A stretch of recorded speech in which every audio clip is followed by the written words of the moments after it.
मेरे द्वारा भी यज्ञ कराए जाते हैं, समाज के लिए नहीं, मैं स्वतः बाकी और बैठ कर करता हूं, समाज का कोई व्यक्ति सहभागी नहीं होता। एक यज्ञ में 11 दिन लगते हैं।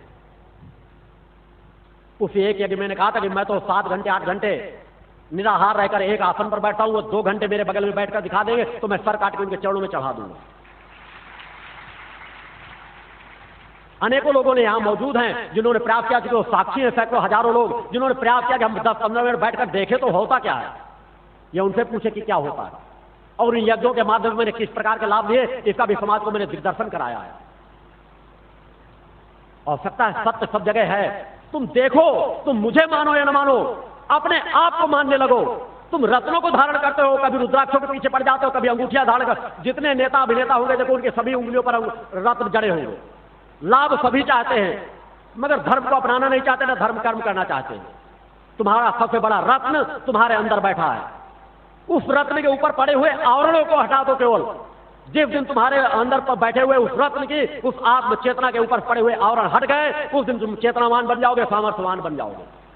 बोलो सतगुरु भगवान की जय। तुम्हारे लिए शेष कुछ नहीं रह जाएगा, तुम्हें मार्ग अपने आप मिलने लग जाएगा। अन्यथा समाज तो तुम्हारा शोषण करता ही रहेगा। समाज आएगा, कोई धर्म के नाम पर शोषण करेगा, कोई राजनीति के नाम पर तुम्हारा शोषण करेगा। यदि उस शोषण से बचना चाहते हो तो अपने आप को जगाओ, अपने आप को चेतनावान बनाओ, अपने आप को सामर्थ्यवान बनाओ, तपस्यात्मक जीवन जियो। नहीं, नाना प्रकार की विषमताएं समाज में जो आ रही है, असंतुलन की स्थिति आ रही है, दुर्घटनाएं घट रही हैं, ये कार्य इसी तरह होते रहेंगे। प्रकृति को समझो, अपने आप को समझो, उस प्रगति सत्ता की आराधना करो, इसी में तुम्हारा कल्याण होगा, इसी में समाज का हित होगा, इसी समाज के बीच का छाया हुआ असंतुलन छटेगा और हटेगा। सभी को मालूम है कि जब मेरी अंतर चेतना में थिरकन होती तो मैंने यज्ञ में अपना पहला प्रमाण दिया था। यहां पे चुनौती पेश कर रहा हूं। जब मैंने पहला यज्ञ किया था, कमलेश गुप्ता यहां मौजूद हैं, मैंने कहा था 8 यज्ञ अलग अलग स्थान में करूंगा, अलग अलग मौसमों में करूंगा। कमलेश गुप्ता मौजूद है, इंद्रपाल आहूजा मौजूद है, रणधीर सिंह मौजूद हैं, कई ऐसे लोग मौजूद हैं जिनके माध्यम से यज्ञों का एक यज्ञों का अलग अलग स्थानों में संचालन करवाया गया। मैंने पहले यज्ञ में कहा था कि मेरे हर यज्ञ में मेरा प्रमाण है, मेरी चेतना का प्रमाण है कि मेरे हर यज्ञ में बरसात जरूर होगी। भगवान की जय। और मेरे किसी यज्ञ में यदि बरसात नहीं होती तो मान लेने मेरे पास बाकी कोई शक्ति नहीं है, और मैं पूरा जीवन समाज के बीच से त्याग करके कभी एकांत स्थान में चला जाऊंगा। शोध करना तो शोध करो। मेरे 8 यज्ञ समाज में अलग अलग प्रांतों में अलग अलग जगहों पर हुए हैं, अलग अलग मौसमों में हुए हैं, और हर यज्ञ में बरसात हुई है। मैंने पहले यज्ञ में कहा था प्रमाण देने के बाद। मेरी चेतना की जब थिरकन होती है तो मैं पूरी प्रकृति का आवाहन करता हूं, और इसीलिए कह रहा हूं कि अगर इस चुनौती को भी देखना हो कि क्या ऐसा संभव है, तो कह रहा हूं एक यज्ञ के आयोजन की व्यवस्था दो, और देखो कि अगर भीषण गर्मी में भी मेरा यज्ञ होगा, अगर चूंकि योग्य की पूर्णत्व के लिए मैंने 8 यज्ञ में जिस तरह प्रमाण दिए थे, तो एक यज्ञ में वहां पर भी बारिश करवा दूंगा। बोलो सत्य भगवान की जय। साधक की पात्रता क्या होती है, इसका समाज को ज्ञान ही नहीं है। केवल समाज को तो इतना ज्ञान है कि विश्वामित्र ने कह दिया था मैंने स्वर्ग नए स्वर्ग की रचना कर सकता हूं। साधक चाहे ले तो एक स्वर्ग क्या अनेकों स्वर्गों की रचना कर सकता है, मगर उस दिशा की साधना तपस्या करना पड़ेगा, लक्ष्य निर्धारित करना पड़ता है। साधक के पास वाक शक्ति होती है। इसीलिए मैं कह रहा हूं भविष्यवक्ताओं को भी चुनौती देता हूं कि शोध करें, गणनाएं करते रहें। मैं एक सांस में यदि 1000 बात बोलता चला जाऊंगा तो मेरी 90% बातें सत्य होंगी, क्योंकि 10% मैं इसलिए कह रहा हूं कि मैं हर पर उस प्रकट सत्ता, मैं कभी अपने आप को नहीं कहता मैं शक्तिमान सत्ता हूं, मैं उस प्रकट सत्ता का रजकण हूं। प्रकट सत्ता कोई भी परिवर्तन कहीं डाल सकती है। इसलिए मैं 10% कहता हूं कि 10% ऐसा हो सकता है कि मैं किसी के लिए कुछ कहूं और वह भक्तभाव अपने कर्म पक्ष से इतना अधिक कोई प्रकट सत्ता को प्रसन्न कर ले और कोई परिवर्तन आज प्रकट सत्ता डाल दे। मगर भविष्यवाणी के चिंतन में आ जाऊं, शोध करके कोई बात कह दूं ऐसा होगा, तो ऐसा निश्चित रूप से होता है। मध्य प्रदेश से आए भूपत सिंह यहां बैठे होंगे सपरिवार, उनकी बच्ची को अस्पताल से डॉक्टरों ने जहां कह दिया कि नहीं अब इन्हें नहीं बचाया जा सकता, ग्लूकोज की बोतल निकाल कर रख दी कि बस ले जाओ, कभी भी ये बच्ची मर सकती है। वो परिवार मुझसे जुड़ा हुआ था थोड़ा बहुत उस समय। उस अवस्था में जो बच्ची बिल्कुल बेखुद थी, कोई होश नहीं था, मृत्यु के डॉक्टर कह चुका था कि हमारे पास से आप ले जाइए, चाहे जहां ले जाइए। अब हम ग्लूकोज भी चढ़ाना उन्होंने निकाल कर रख दिया था कि बच्चे अब नहीं बचेंगे। बच्चे के एक प्रकार से प्राणांत तो साफ घोषित कर चुके थे। बड़े बुजुर्गों में ने जो देखा वो बस बताया कि बस शायद हो सकता है सांस चल रही या नहीं चल रही। मेरे आश्रम में लेकर आए। मैंने बार बार कहा है कि जो योगी इसलिए नहीं कर रहा तो तुम्हारे अंदर एक जागृति आ जाएगी, इच्छाएं हो जाएगी कि कोई बीमार हो तो मेरे पास लेकर दौड़ोगे। इसलिए कई बार इस तरह की बातें नहीं कर। समाज के कितने लोग मैं लाभ देता हूं कि मैं आ जाऊं तो मैंने बार बार कहा जितने बड़े धर्माचार में अब तक ही मैं जितने कार्य कर चुका हूं उन सभी लोग मिलकर के उस तरह के एक भी कार्य नहीं किए होंगे। वो परिवार यहां बैठा है, मीडिया उनसे मिल सकता है, जान सकता है। व्यवहारी का अस्पताल था, वहां पे आए हुए सैकड़ों लोग हैं यहां, उनसे भी मिले कि यह घटना घटित हुई थी कि नहीं घटित हुई थी। उस बेसुध लड़की को मेरे आश्रम में लेकर के आए क्योंकि पत्नी का उनका चिंतन उस आश्रम से कहीं ना कहीं था, आस्था थी थोड़ी बहुत, जबकि उसका परिवार का के 90 बहुत बड़ा एक परिवार है, ठाकुर समाज से जुड़ा हुआ है। और आजकल तो मैंने बार बार कहा है ब्राह्मण अपने ब्राह्मणत्व में भटक रहा है, ठाकुर अपने ठाकुरत्व में भटक रहा है। बस बोतल चढ़ाए वही सबसे बड़े ठाकुर। 75% लोग शराब पीते थे, अब तो अधिकांशतः छोड़ चुके हैं, माँ के इस यात्रा में जुड़ चुके हैं। उस बच्ची को लेकर मेरे पास आए, तब मैंने आश्रम की केवल स्थापना की थी। मेरे पास लेकर के आया उसी बच्चे को मैंने इसी आज्ञा चक्र के स्पर्श माध्यम से, क्योंकि मैं सब इसलिए करता हूं, मैं जो कुछ करता हूं मां की कृपा से करता हूं, मगर तरंगे तो इस शरीर के माध्यम से ही आएंगे तो मुझे मैं सब भी कहना पड़ेगा। केवल आज्ञा चक्र के स्पर्श करने मात्र से केवल 5 मिनट के अंदर चैतन्य करके उस लड़की को हाथ पकड़ा करके उस 40 भवन में लेकर के गया था। भगवान की जय। योगी के लिए ऐसा कोई कार्य असंभव नहीं है। इस तरह के एक नहीं अनेकों कार्य मेरे द्वारा किए गए हैं, मगर इसका तात्पर्य कल को आप लोग ऐसे लोगों को लेकर मेरे पास आने लग जाएं। ये प्रमाण मैं दे रहा हूं कि एक प्रमाण को गलत साबित कर दो, मैं 10 उसी तरह के कार्य नए कर दूंगा। अन्यथा मेरे ये कार्य करने का तरीका नहीं है। क्योंकि इस तरह के मैं कार्य करने लगूंगा, समाज को मेरे जय जयकार बोलने लगेगा, और मैं मां के जयकार चाहता हूं कि तुम मुझ पे जुड़ते हुए मुझे माध्यम बनाते हुए मां की ओर बढ़ सको। एक योगी के लिए असंभव कुछ नहीं, वो किसी को भी जीवन दान दे सकता है, किसी की असाध्य से असाध्य बीमारी को अपने शरीर में खींच सकता है। आनंद और तृप्ति क्या होती है, एक साधक के पास आकर के देखो। समाज भौतिक सुख में केवल पति पत्नी प्रेमी प्रेमिका के मिलन को सबसे बड़ा सुख मानता है, उस सबसे बड़ा आनंद मानता है। इससे बड़ा आनंद तो समाज आप लोग न मानते होंगे मेरी समझ में। आनंद की बात जिस समाज नहीं है, मगर ये पतन का मार्ग है। सबसे बड़ा आनंद है जिस दिन तुम्हें एक बार भी तुम्हारी चेतना तरंग संस्कार को स्पर्श कर लेगी, एक बार तुम्हारा सूक्ष्म शरीर जागृत हो जाएगा, इस तरह सुख को तुम पैर पे ठोकर मारने लग जाओगे। क्योंकि जिस तरह प्रेम शब्द भटक गया, तुम प्रेम की गहराई पे गए ही नहीं, प्रेम को तुमने समझा ही नहीं। प्रेम केवल पत्नी के मिलन को प्रेम कह दिया या प्रेमी प्रेमिका को मिलन, प्रेम शब्द आया नहीं, केवल विचार प्रेमी प्रेमिका का शब्द आ जाता है। अरे प्रेम मां से करना सीखो। हमारा सच्चा पहला प्रेम तो हमारे माता पिता सिखाते हैं। सच्चा प्रेम तो हमें माता पिता करना सिखाते हैं। जो माता पिता का प्रेम होता है उससे बढ़कर कोई प्रेम नहीं होता भौतिक जगत में। मगर हम पतन के मार्ग में जाते जाते माता पिता के प्रेम से भी वंचित हो जाते हैं। मगर सच्चा सुख क्या है, साधक की सच्ची तृप्ति क्या है, जब ध्यान में बैठ जाता है, एकाग्र में बैठ जाता है, अपने शरीर को शून्यवत ले जाता है, तो त्रिभुवन का सुख पैर पे ठोकर मार देने के बराबर होता है। त्याग उसे कहते हैं, ब्रह्मचर्य उसे कहते हैं, वैराग्य उसे कहते हैं कि सब कुछ है फिर भी त्यागी जीवन है, वैरागी जीवन है। अंता ढोगी पाखंडी एक से एक ब्रह्मचारी समाज के बीच पैदा होंगे। एक से एक ब्रह्मचारी अपने आप को समाज के बीच कहते फिर रहे हैं कि ब्रह्मचर्य का ये फल होता है, ब्रह्मचारी मैं ब्रह्मचारी हूं। वो कितना भोगी है, मैं कह रहा हूं कि ब्रेन मैपिंग कराएं कि कितने बार रात में उनको स्वप्न दोष की शिकायत होती है। कौन आवाज उठाएगी इस चीज की?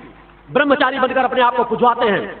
और एक साधक का भी ब्रेन मैपिंग करवा के देखे कि साधक के अंदर एक संतुलन क्या होता है, एक तृप्ति क्या होती है, एक आनंद क्या होती है। ये पकड़ तुम लोग सीखोगे कैसे? मैं भी किसान के परिवार में जन्म लिया हूं, मेरे पास भी तुमसे कमजोर शरीर है, मगर जो चेतना शक्ति बैठी है वो चेतना शक्ति तुम भी पैदा कर सकते हो। उसके लिए रास्ते तय करने पड़ेंगे, अटूट विश्वास पैदा करना पड़ेगा, दृढ़ विश्वास पैदा करना पड़ेगा प्रगट सत्ता पर। त्यागपूर्ण जीवन जीना पड़ेगा, लोभों लालचों से अपने आप को थोड़ा अलग करना पड़ेगा। धन की आवश्यकता पड़ती है, मगर इतनी भी नहीं कि धन के पीछे पागल हो जाओ, धन के पीछे असंतुलित हो जाओ। धन उतना कमाओ जितना तुम्हारे लिए आवश्यक है। इसका तात्पर्य नहीं कि हमारे लिए आवश्यक धन आ गया तो इसका मतलब हम कार्य करना बंद कर दें। हमको हर पल कर्मवान होना चाहिए। जितना हमारे लिए आवश्यक है उसके बाद तो गरीबों के लिए लुटाओ, गरीबों की सेवाओं में लगाओ, जन कल्याणकारी कार्यों में लगाओ। देखो तुम्हें ज्यादा सुख शांति मिलेगी, क्योंकि हम कर्म जन्म दर जन्म हमारी आत्मा अजर अमर विनाशी, केवल इस जीवन की मत सोचो। ये जीवन तो आते जाते गुजर जाएगा। आज मैं अगर किसी शब्द को लेकर बैठ करके बोल रहा हूं तो केवल इसी जीवन की साधनाएं नहीं है। आज अगर मेरे पिता दंडी सन्यासी हैं तो इसके पीछे भी वो कहीं ना कहीं वो चक्र होगा कि मेरे शरीर में अगर खून भी दौड़ रहा तो किसी चेतनावान व्यक्ति का है। आज वो दंडी सन्यासी का जीवन जी इसके बारे में मैंने चिंतन दिया था कि बचपन में जब मैं पैदा हुआ था, छोटा था, शायद 10-12 साल के, तब उस समय 8-9 साल का, तब तक कुछ संत वहां पर जो कि भदवा ग्राम जहां पर मेरा जन्म हुआ था, उस ग्राम का शोध करके देखें। आज भले वहां असंतुलन का वातावरण रहता, अपराधी की प्रवृत्ति सब जगह बढ़ गई है, मगर आज से 25-30 वर्ष पहले वहां पर हर गांव के चारों तरफ मंदिर और कुटिया बनी हुई थी। साधु संत आकर के रुकते थे, डेरा डालते थे हर चारों दिशाओं में, एक दो नहीं कम से कम दर्जनों की तादाद में। अनेकों साधु संत सन्यासी कुछ ऐसे आए थे जिनके पास कुछ अपनी देखने की शक्ति थी, समझने की शक्ति। उन्होंने बचपन में मुझे मांगने का प्रयास किया था कि इस बच्चे को हमें दे दो, इस बच्चे के योग तो अध्यात्म के हमको नजर आते हैं। मगर माता पिता ने प्रेम बस, मोह बस, या मेरा रास्ता ही प्रेत ने पहले तय कर रखा था। कोई माता पिता अपने बच्चों को, साधुओं को इस तरह समर्पित नहीं करते। पिताजी किसान थे, मगर मेरा अंदर चेतना जो संस्कार थे वो उसी तरह मां की ओर खींचते रहे। मैं अपने पढ़ाई के में अंतिम समय 1 घंटे छोड़ जो खेल कूद का होता था उससे निकल जाया करता था, और अगर बगल जो कुटिया नजदीक थी, जो साधु संत सन्यासी, वहां जाके एकांत बगल में बैठ जाया करता दूर, और उनकी बातें सुना करता था। मुझे लगता था कि कोई मुझे, क्योंकि बचपन था, छोटा था, चाहता था कोई ऐसा व्यक्ति लग जाए मुझे कि वह मुझे एकांत स्थान में ले जाए, हिमालय पर्वतों में ले जाए, जंगलों में ले जाए, वहां बैठ के मैं साधना करना चाहता हूं। एक दिन पिताजी को जानकारी मिल गई, पहुंचे वहां, और फिर मैं थोड़ी बहुत खिंचाई की, कुछ पिटाई भी की। जो माता पिता का एक धर्म होता है, बच्चे अगर उनके कहने में न चले। ये अलग बात थी कि मैं अपने कहने में मां उस प्रकट सत्ता के जहां मुझे खींच रही थी मैं वहां जा रहा था। मैं रात भर बहुत रोया था कि मेरे अंदर इतनी प्रकृति प्रताप, जिस तरह मैं आज तुम्हारे सामने भी रो रहा हूं, वही बात मेरे अंदर प्रधा है।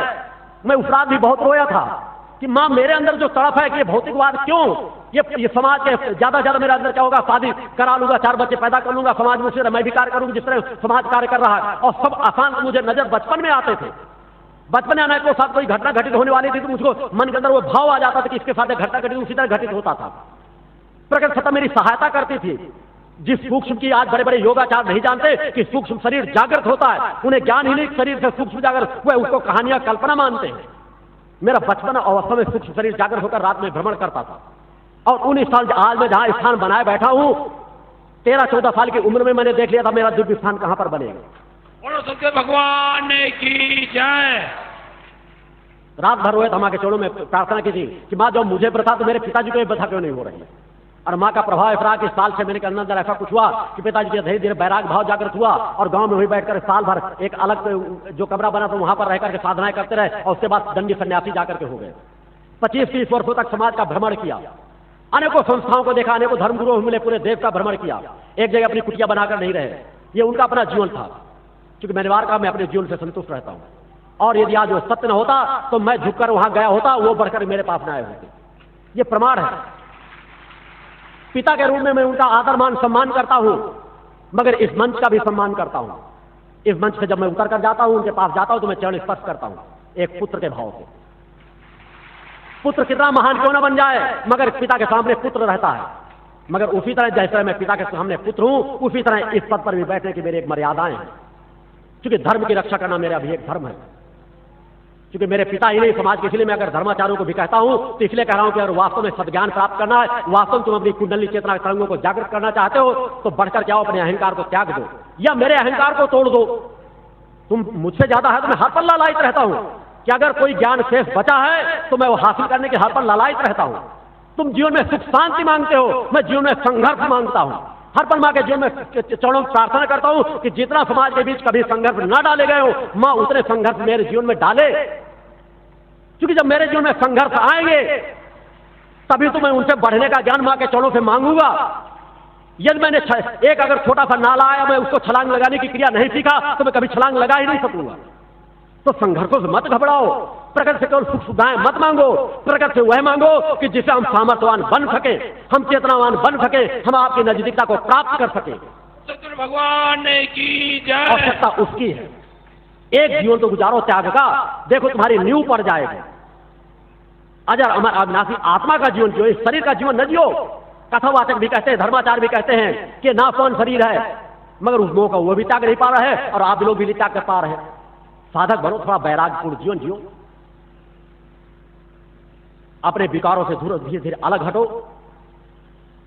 तभी तुम्हारे अंदर सुख और शांति आएगी। नहीं, बलात्कारियों को फांसी में चढ़ा देने से क्या होगा? अगर समाज में नाना प्रकार की सिचुएशनें पैदा की जा रही है तो हमारी आने वाली युवा पीढ़ी सभी बलात्कारी पैदा होगी।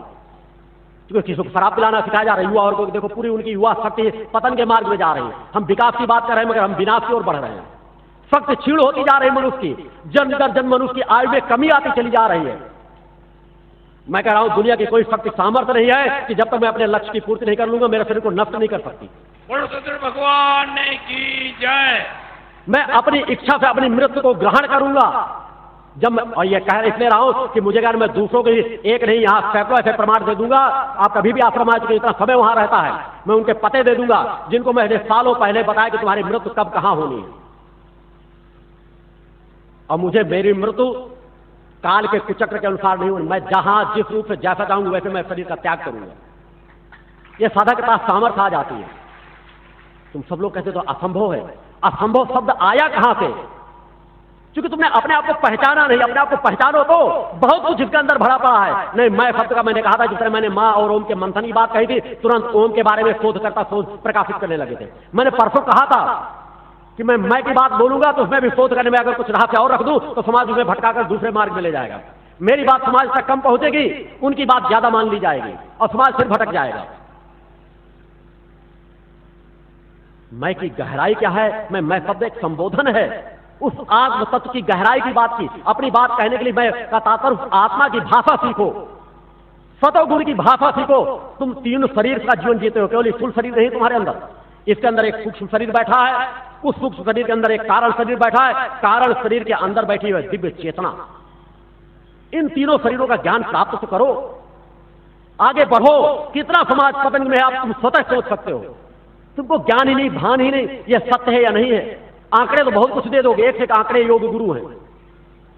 योग कम सिखाएंगे, आंकड़े ज्यादा पेश करते रहेंगे। क्योंकि मैं उन क्षेत्रों में बात कर रहा हूं जो आज समाज में अपने आप को समझ कह रहे हैं कि हम सर्वशक्तिमान हैं, चाहे धर्माचार हो चाहे योग गुरु हो। क्योंकि मैं चुनौती उन्हीं लोगों को देता हूं, एक आम व्यक्ति को नहीं। क्योंकि जो अपने आप को पात्र कह रहे हैं, और मैं यदि कुपात्र हूं तो वह वर्ग मुझे चुनौती दे। और जो रास्ते जो सोच के या बुद्धिजीवी वर्ग का समाज बताए कि नहीं इस तरह से नहीं, इस तरह से परीक्षण हो सकता है, तो मैं उस पर भी विचार करूंगा। मगर मैं अपने भक्तों से इतना जरूर कहना चाहता हूं कि मैं तुमसे धन दौलत संप्रदा नहीं चाहता। दूसरे धर्मगुरुओं की तरह नहीं कि योग सिखाएंगे पहले रॉयल्टी ले लेंगे, फ्यूर शुल्क ले लेंगे और कहेंगे अंग्रेज होते तो रॉयल्टी लेते। और तुम क्या कर रहे हो ये बताओगे।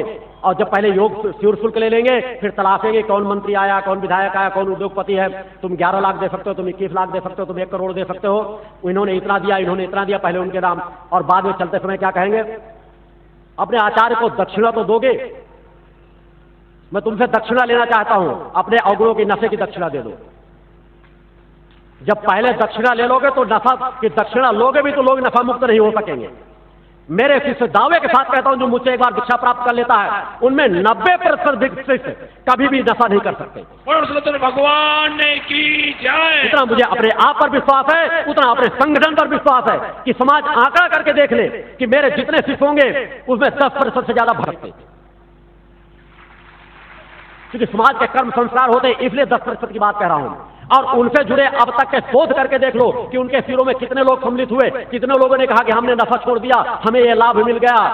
क्योंकि माइक में आने के लिए तो अनेक लोग अपनी बात की पूरा देश देख रहा हो, पूरा प्रसारण हो रहा हो, हमारा नाम आ जाए इसी के लिए 10,000 देकर शुरू में सम्मिलित हो जाते हैं। वहां तुम्हें 90% व्यक्ति नशा करते नजर आएंगे।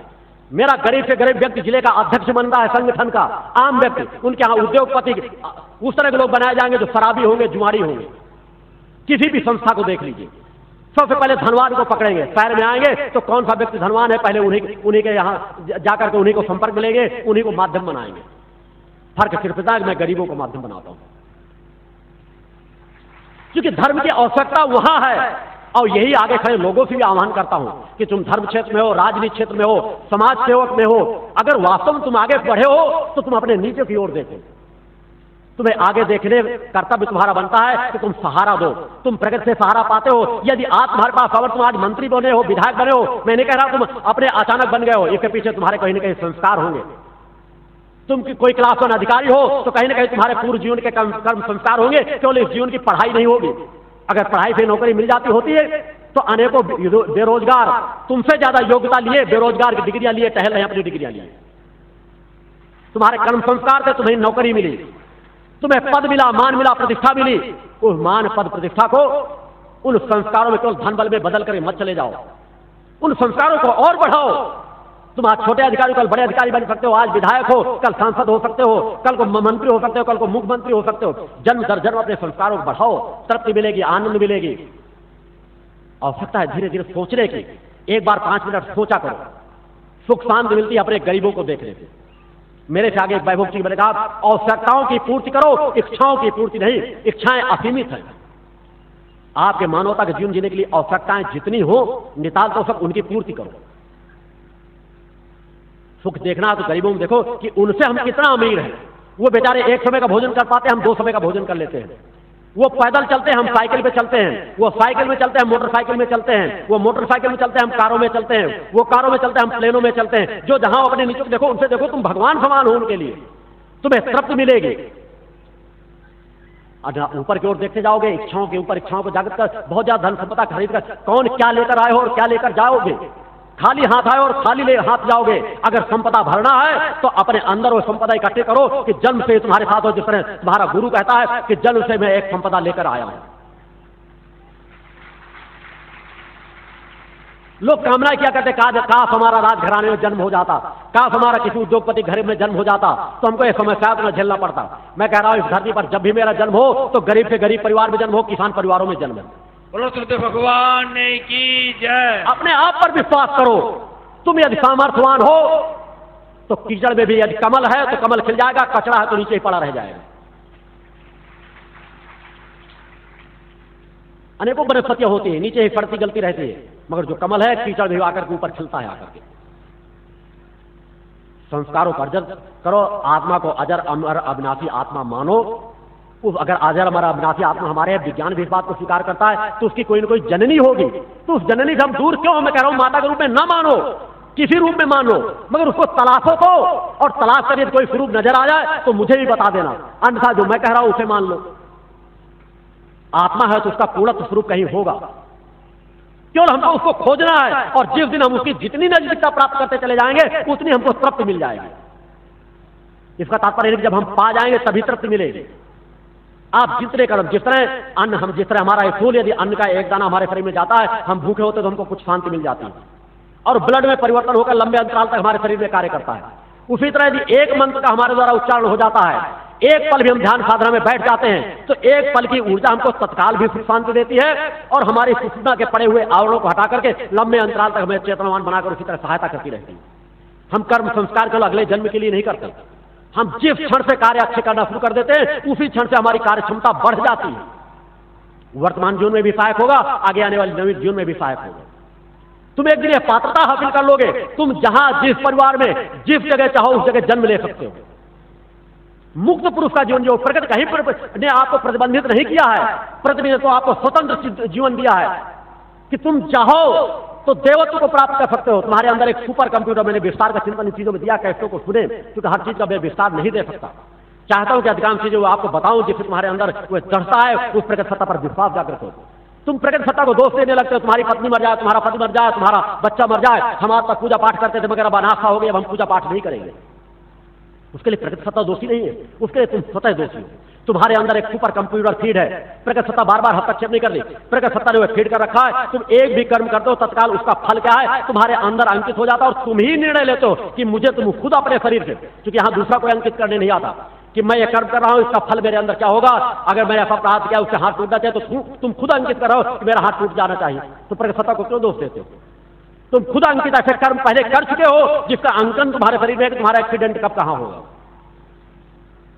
तुम अपने भाग्य के निर्माता स्वतः हो। प्रयास करो, अगर तुम पूर्व में कर्म आपको बाधित करे तो वर्तमान में तो अच्छे कर्म करो, वर्तमान में तो सत्कर्म करो, वर्तमान में तो समाज में सद्भावनापूर्ण वातावरण डालो, मगर हिजड़े और नपुंसक बन करके रहे। मैं अपने शिष्यों को हिजड़ा नहीं बनाता, चेतनावान बन करके। क्यों हम पूजा पाठ इसलिए न करते रहे कि हम पूजा पाठ करें, हमारे सोमनाथ के मंदिर क्यों तोड़े गए? कि वो अधर्मी अन्यायी पुजारी जो वहां उन्हीं का खाते रहे, मंदिरों का अपनी तोंद फुलाते रहे, आक्रमणकारी आए तो भगवान उनकी आंखें फोड़ देंगे। अरे धूर्त तो तुम आगे क्यों नहीं कटे? भगवान तो तुम्हारे अंदर से बोलते हैं, चेतना तुम्हारे अंदर से आती है, तुम आगे बढ़ते, तुम्हें एक एक में भगवान इतनी शक्ति भर देते कि वो आतताई हमारे हिंदुस्तान पर राज्य नहीं कर पाते। बोलो सत्य भगवान की जय। अच्छा हुआ तो हमारा, बुरा हुआ तो भगवान देख लेंगे। भगवान तुम्हारे बीच में बोलते हैं, मंदिरों में भगवान की स्थापना भगवान चल करके आके खुद नहीं करते, तुम्हारे माध्यम पे तुम्हारे लिए करते हैं, वहां की रक्षा करना तुम्हारा धर्म हो जाता है। अतः चेतनावान बनो, सामर्थ्यवान बनो, पूजा पाठ भी करो, मगर अनित अन्याय अधर्म के खिलाफ आवाज उठाना सीखो। और जो साधु संत सन्यासी सामान्य साधुओं की बात कहता हूं, जगह जगह साधु कथावाचक आप लोगों के सिखाया करते हैं। अगर मेरी बात जाएंगे तो उदाहरण अनेकों कथावाचकों जब ये चिंतनों को सुनेंगे तो कल को अनेकों कथावाचकों में देंगे वो अहंकारी है। संत को तो शांत होना चाहिए, साधु को शांत स्वभाव होना चाहिए। मैं कह रहा हूं तुम साधु स्वभाव में एक टमाटर तुम्हारे गाल में मारता हूं, दूसरा गाल भी कर दो, फिर दूसरे में जोर से मारता हूं, फिर तीसरे में जूता उतार के मारता हूं, तुम कब तक शांत रहोगे? उदारवादी हो, रास्ता हो बताओ जो अंतिम बिंदु तक एक समान जाता हो। अंधा चाट काटता की बातें मत करो। धर्म हमारा ये नहीं सिखाता, हमारे किसी देवी देवताओं ने नहीं सिखाया कि तुम केवल सद्भावना की बात नहीं, केवल एक पक्ष में मत जाओ। साधक के पास दोनों पक्षों की सामर्थ्य होनी चाहिए, समाज के पास दोनों पक्षों की सामर्थ्य होनी चाहिए। ये हमारे ऋषि देवी देवता मुनियों ने सिखाया है, अतीत में भी होता आया है। नहीं, राम को रावण का वध करने की आवश्यकता क्या होती? कृष्ण को कंस का वध करने की आवश्यकता क्या होती? और हम इतिहास को नकार दे, जिन्हें हम भगवान मानते हैं उन्होंने जो आचरण किया उस आचरण को हम कहते हैं गलत है, और हम नए आचरण सिखा दें कि यह आचरण सही है। तो शक्ति सामर्थ्य आई है तो उसको दोनों भागों में बांटो, दोनों भागों में विभक्त करो, तभी संतुलन आएगा। हमारे देश को आजादी महात्मा गांधी ने भी दिलाई है और उन स्वतंत्रता संग्राम सेनानियों ने भी दिलाई है जिन्होंने, जो क्रांतिकारी थे, जो गोली खाना सीखते थे, जानते थे, और गोली खिलाना भी जानते थे। ये दोनों का संतुलन हर काल में आवश्यक है। इसलिए हर एक व्यक्ति को कहा जाए कि शक्ति सामर्थ्य को हासिल करो, मैं उसका दुरुपयोग मत करो। इसलिए मैं बार बार हिंदू समाज को कहता हूं कि तुम दूसरे समाज को, कभी इस्लाम समाज को, कभी किसी को कहते हो कि वो केवल लोगों के अंदर असंतुलन पैदा करने की बात करते हैं, संहार करने की बात कह रहा है। इसलिए मैं बार बार कह रहा हूं कि शक्ति जरूर हासिल करो, इतनी शक्ति हासिल करो तुम्हारा कोई अहित कर ही ना पाए, मगर ऐसे विचार मत बन पाओ कि छोटी सी बात आ जाए तो उसको दंगों में बदल दो। क्योंकि यदि हम अपने बच्चों को, अपने शिशुओं को, अपने समाज को दंगाई बना देंगे तो उनके अंदर कभी शांति स्थापित नहीं हो पाएगी। यदि कोई अपराधी तो उस अपराधी को केवल तलाशो, उस अपराधी को कानून के कटघरे में लाओ, और यदि कानून दंड नहीं दे पाता तो तुम स्वतंत्र हो उसे दंड देने के लिए। सत्य भगवान की जय। मगर जो अपराधी है केवल वही दंड पाना चाहिए, एक निरीह व्यक्ति नहीं हो, चाहे किसी भी धर्म का मानने वाला हो। अपराधी हिंदुओं के बीच भी हो सकते हैं, अपराधी इस्लाम धर्म के बीच भी हो सकते हैं, अपराधी सिख धर्म के बीच हो सकते हैं, अपराधी ईसाई धर्म के बीच हो सकते हैं। मगर यदि कोई अपराधी है तो केवल अपराधी को दंड मिलना चाहिए, निरीह को नहीं। किसी धर्म के द्वारा ऐसे दंगे नहीं फैलाए जाने चाहिए। उन छोटे छोटे बच्चों का क्या अपराध है जो जलते हैं, काट दिए जाते हैं, किसी का हाथ काट दिए, कहीं पैर काट दिए जाते हैं, किसी को कुचल दिया जाता है, किसी के साथ बलात्कार किया जाता है, किसी को आग में झोंक दिया जाता है। ऐसा करने के पहले विचार करो कि यदि मेरा बच्चा होता, मेरा बच्चा जल रहा होता तो मुझे क्या तड़प होती। हमारे बच्चे के यदि एक तिनगी भी लग जाती है तो हमारे आंसू निकल आते हैं। याद करो, बच्चे जब तड़पते होंगे, जलते होंगे तो किस वेदना को सहते होंगे। थोड़ी सी आग अपने शरीर में लगाकर देखो, थोड़ा सा हाथ अपना काट करके देखो। एक दंगाई जो स्वभाव आता था, जिस धर्म के लोगों को देखो इकट्ठे हो गए। मैं भक्ति मानव कल्याण संगठन का गठन इसलिए नहीं कर रहा, शक्ति सामर्थ्यवान बनो। यदि कोई अपराध कर रहा है तो उसके सामने झुको मत, अपराधी को कानून के दायरे में लाओ, और यदि कानून उसे अपने दायरे में लाकर सजा नहीं दे पाता तो उसे खुद दंड दो, उसके भला खुद में भले चाहे कोई सजा भोगना पड़े। भगवान की जय। मगर कभी भी ऐसा स्वरूप मत धारण कर लेना जो दूसरी संस्थाओं ने धारण कर रखा है, दूसरे संगठनों ने धारण कर रखा है।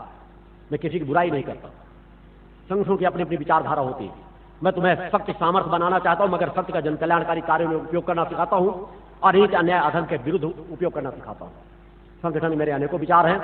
अगली नवरात्र में विचार मेरे हर जिले में, देश के कोने कोने में जहां जहां भी संगठन का गठन है, हर जिले में जहां अधिकांश संगठन का गठन है, वहां पर महाआरती होती है। अपने अपने जिलों से आप जानकारी ले लें, कहां कार्यकर्ताओं से जिनसे आप पहचानते हो, उस महाआरती में पहुंचा कर उन महाआरती के माध्यम से मेरे विचार समाज तक जाते रहते हैं। जगह जगह जो दुर्गा चालीसा आरतियों के पाठ होते हैं, वहां पर पहुंचा कर वहां पर मेरे कहीं न कहीं संदेश शिष्यों के माध्यम से संदेश मिलते रहते हैं। क्योंकि मैं बार बार कहा है कि मैं बार बार आपके बीच बैठ करके आपको उतना कल्याण नहीं कर पाऊंगा जितना एकांत साधना करके उन चेतना तरंगों को तुम्हारे अंदर भर करके कार्य कर सकता हूं। मगर जब भी समय मिलता है मैं आश्रम में भी साल में एक शिविर का आयोजन करता हूं, और जब भी कभी आवश्यक समाज में जिस क्षेत्र विशेष में चाहूंगा तो उस क्षेत्र विशेष में अगर कभी ऐसा लगे कि मैं समय दे सकता हूं, मगर इस शिविर बहुत ज्यादा शिविर लगाना मेरे जीवन का लक्ष्य नहीं है। मेरे समाज का लक्ष्य है समाज में चेतनावान साधकों को तैयार करना, जो समाज में परिवर्तन डालने में उस प्रकट सत्ता के माध्यम बन सके। अनेकों शिष्य कहते हैं गुरुदेव जब हम कुछ भेंट लेकर आए आपके पास समर्पित करना चाहते हैं, तो मैंने कहा मैं भेंट सबसे पहले आपके अवगुणों की भेंट चाहता हूं। प्रथम भेंट जो चाहता हूं कि आप लोग जो नए शिष्य हुए हैं वो कम से कम नशा मुक्त और मांसाहार मुक्त का जीवन में कभी, यदि आज जो संकल्प ले लेंगे आज के बाद हम नशा मुक्त जीवन जिएंगे, मांसाहार मुक्त जीवन जिएंगे, तो मैं कह रहा हूं इस जीवन में इन दुष्कर्मों के वजह से जितने भी उनके दुष्परिणाम अगले जन्म में या इस जन्म में मिलने वाले होंगे, उन पापों से अपनी साधनात्मक ऊर्जा के माध्यम से उन्हें मुक्त कर दूंगा। बोलो सदगुरु भगवान की जय। मगर उस संकल्प का आपको पालन करना है। समाज में मेरे शिष्य नहीं है, वो भी अगर यहाँ आकर उपस्थित होकर माँ के दरबार में यदि नफा मुक्त जीवन जीने का संकल्प ले लेते हैं तो भी मेरा आशीर्वाद उसी तरह उनके साथ है। आश्रम में कभी आप मिलने आए, मेरे लिए छोटे बड़े अमीर गरीब सभी एक बराबर रहते हैं। मैं सभी को स्थान देता हूं, सभी को समय देता हूं। वहां मेरे पास समय रहता, मैं नित्य मिलता हूं। और इस आरती का फल उन समस्त शिष्यों को भी मिले जो शिष्य यहां उपस्थित नहीं हो सके। अन्य लोग मजबूरी बस नहीं आ पाए तो मां के आशीर्वाद से वंचित न रहे, आज के आशीर्वाद का फल उन्हें भी प्राप्त